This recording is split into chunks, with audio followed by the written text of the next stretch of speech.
an image search this morning, I saw how easy it is to find photos of Ali and Malcolm palling around, looking affectionate. There's one with their little kids on their laps. How close did Malcolm X and Muhammad Ali get? I think they got pretty close. At that picture you're describing, I've seen it. That is in Miami. It would have been taken sometime between January and February of 1964. At that time, Malcolm is in trouble.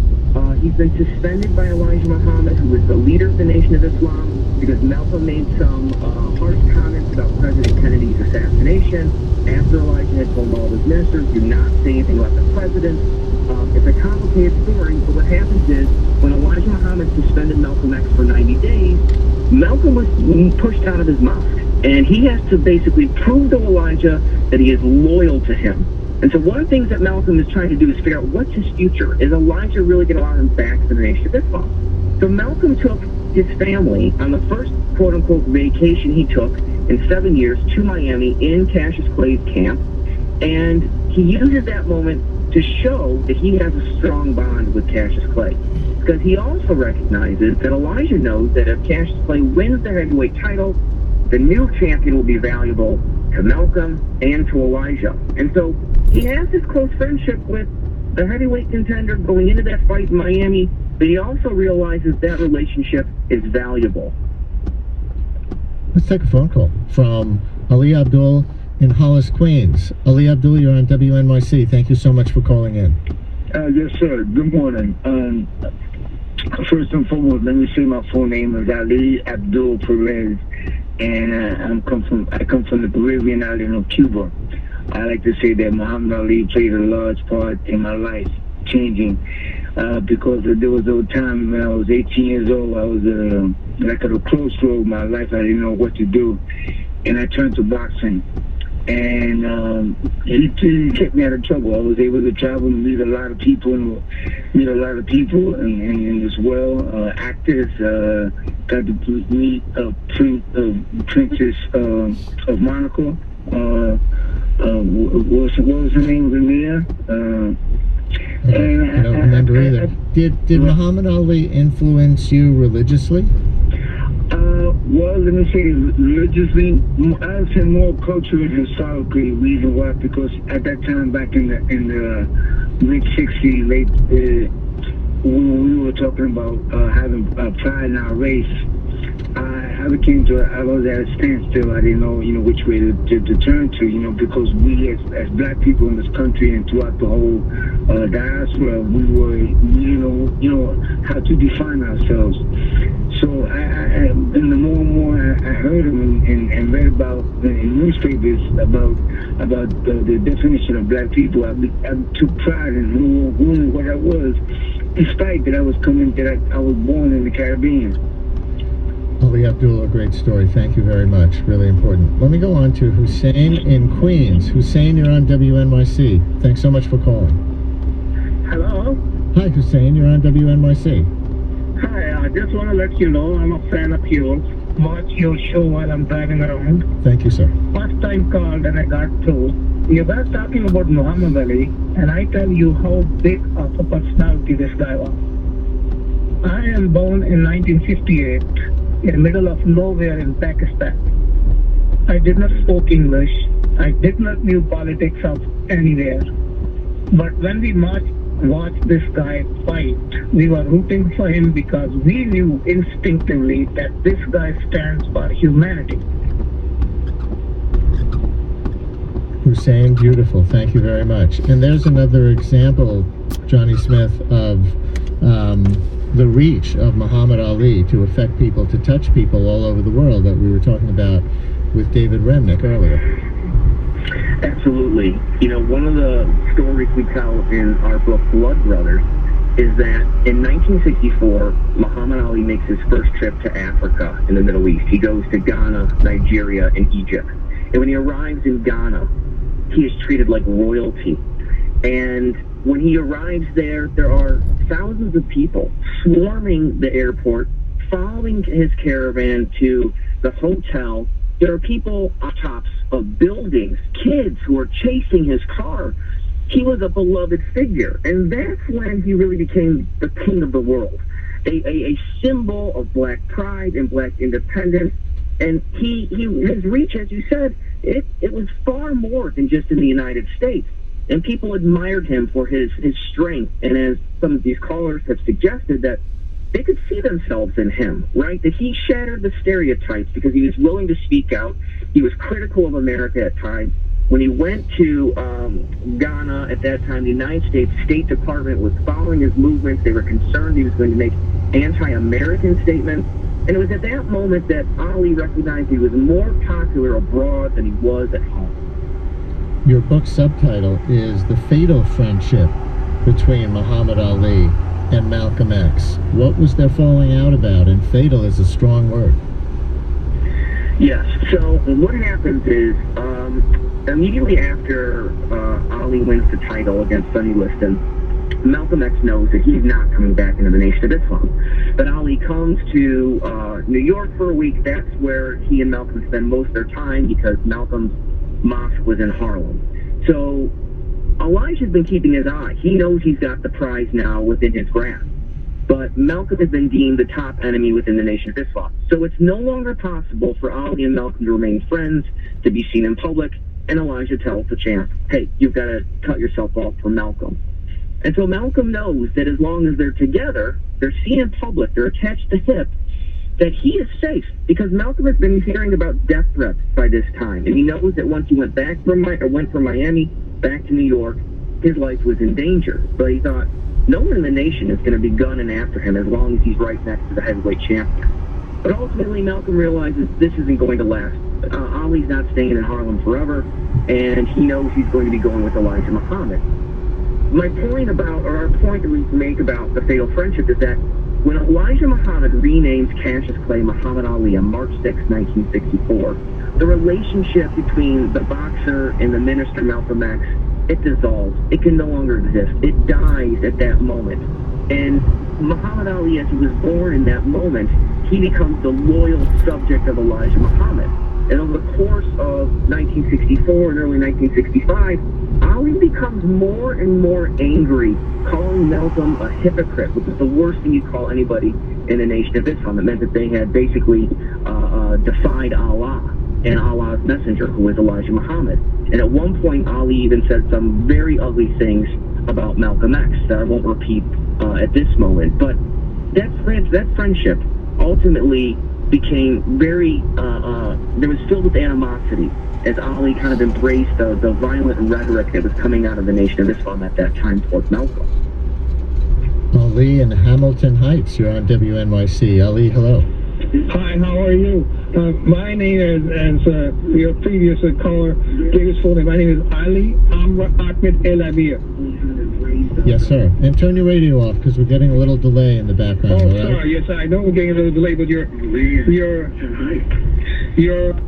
previous your screener told me that I could keep the radio Sure. on, so I did. No problem. So tell me about you and Muhammad Ali.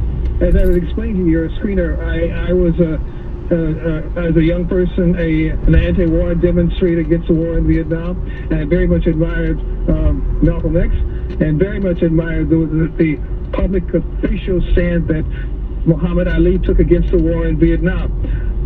Unlike some people, although I think most people understood the connection, I understood the connection between the war in Vietnam and the fight for civil rights in the United States. And I liked the way Malcolm X handled it, and I liked the way Muhammad Ali handled it. I heard your previous speaker talk about the breaking up of the friendship. I don't know, tell me if I'm wrong, but I had heard that long after Malcolm had been assassinated, that Muhammad Ali was expressing regret that he hadn't been a better friend to Malcolm X and to protect him. Ali, I'm going to leave it there for time, but historian Johnny Smith, what about that anecdote that he was wondering if it's true? I think it is true, because in many ways, Muhammad Ali experienced some of the things that Malcolm X did. After Ali has refused to enter the United States military, he's not boxing, he's not making money, and he goes on the Howard Cosell show, and Howard Cosell asked him, would you return to boxing? And Ali says, yes, I have no money, I need to box.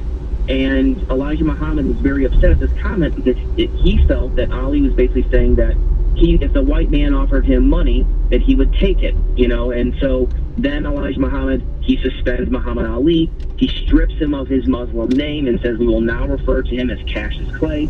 And so the CIF now experiences a little bit what Malcolm X went through, in the sense that if you defy the supreme minister, there will be consequences. And I think looking back, Muhammad Ali felt that Malcolm should not have paid for the price of his life because he had this feud with Elijah Muhammad. And eventually Muhammad Ali left the Nation of Islam and became, in the long run, a Sufi, which is kind of the mystical hippie branch of Islam. His views evolve, and I think that's one of the beauties of Muhammad Ali, is that he remains open-minded. After Elijah Muhammad dies, Elijah's son Wallace takes over the Nation of Islam, and they embrace Sunni Islam. And so Muhammad Ali's views about religion and the world and race, they change over time. If we remember him in the late 60s and the 1970s talking about separatism, over time he would demonstrate that he was much more open-minded about a more universal message of Islam and racial brotherhood. Historian Johnny Smith, co-author of Blood Brothers, The Fatal Friendship Between Muhammad Ali and Malcolm X. Thank you so much. Thank you. It's been my pleasure. We're remembering Muhammad Ali this hour on WNYC, and we continue.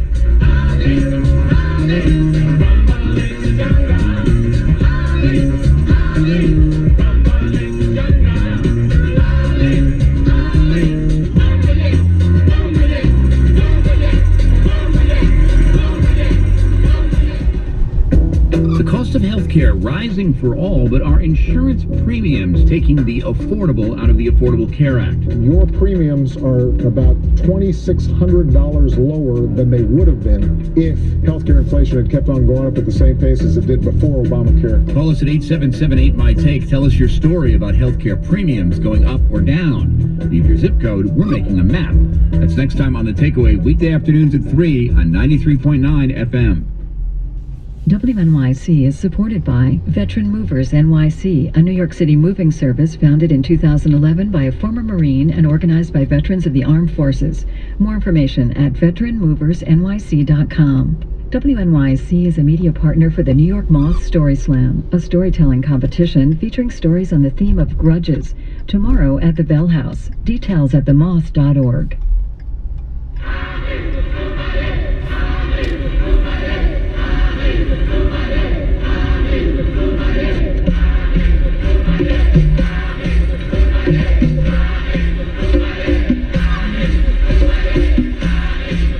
Manville at Michael Masser from 1977, Ali, Born by Ed.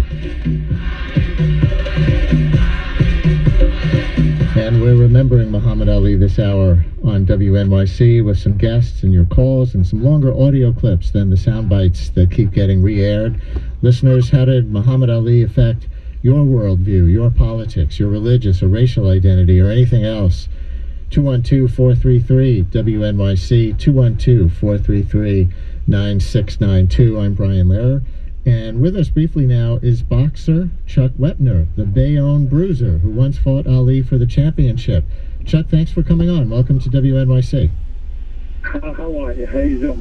What is your name, son? Brian Lehrer. Nice to have you. Hi, Brian. Hi, Brian. And how you doing? I think I got your nickname wrong. It's Bayonne Bleeder, not Bruiser, right? Not a band. Well, some people, the bruiser, the brawler, but it was a bleeder. That was a band. But anything with a B. How well did you know Muhammad Ali outside the ring? I know him very well. As a matter of fact, I did a tour with him after the fight. I played Mr. Tuesday, and he played Ali, and I would fight him, knock him down, and they come in and brush his teeth. And it was a thing to make the kids of Washington, D.C. brush their teeth. And we had a 2-day dinner with the President of the United States, Jimmy Carter. And we were up on the dais, and we talked with him, and anyway, Ali fell asleep at the dais and started snoring, if you can believe it. The president said, I guess I'm boring the crowd. I'll get off now. Let Ali talk. Only Ali could do something like that. But he was great. A great man, a great person, and a great friend. Did he make up any taunting rhymes about you like he did about some of his opponents? No, not really. As a matter of fact, he never even gave me a name, and he asked me years later, and he said, because I respect Chuck Wepner. He's the smartest man I ever fought. That's not saying much in boxing circles. We don't have too many brain scientists in the fight game, but excuse me, we were great friends. I've probably been with him 16 times since I fought him, and we went out to his birthday party 3 years ago. They flew us all out, me, Foreman, Norton, Spinks. They flew us all out to Las Vegas for his 70th birthday, and we had a great time. We've been talking a lot on the show about Ali's political and racial and religious consciousness. And if you were great friends in the later years, was that something the two of you talked about, any of that? No, we didn't go into that at all. We talked about the fight. His religious and political beliefs are something completely different than mine, really. And I believe he should have had that right. You know, he didn't go to Vietnam. He did what the Muslims asked him to do, and it cost him 4 years of his life. And it cost him a lot of fans too, and he knew that. But he was a devout Muslim, and he did what he thought was right. He did what he thought was right. With us, that's right, boxer Chuck Wepner, the Bayonne Bruiser, the Bayonne Bleeder, the Bayonne Brawler. Thanks for giving us a few minutes. Thank you very much. No problem, son. Here's another of those extended audio bites, and relevant to what we were just talking about. This is Muhammad Ali's classic statement of why he was willing to go to jail rather than go fight in Vietnam. My conscience won't let me go shoot my brother or some darker people or some poor hungry people in the mud for big powerful America and shoot them for what? They never called me they never lynched me, they never put no dogs on me, they never robbed me of my nationality, raped and killed my mother and father. What I'm gonna go shoot them for what? How can I go shoot them? Them little poor little black people, little babies and children and women. How can I shoot them poor people? That would just take me to jail.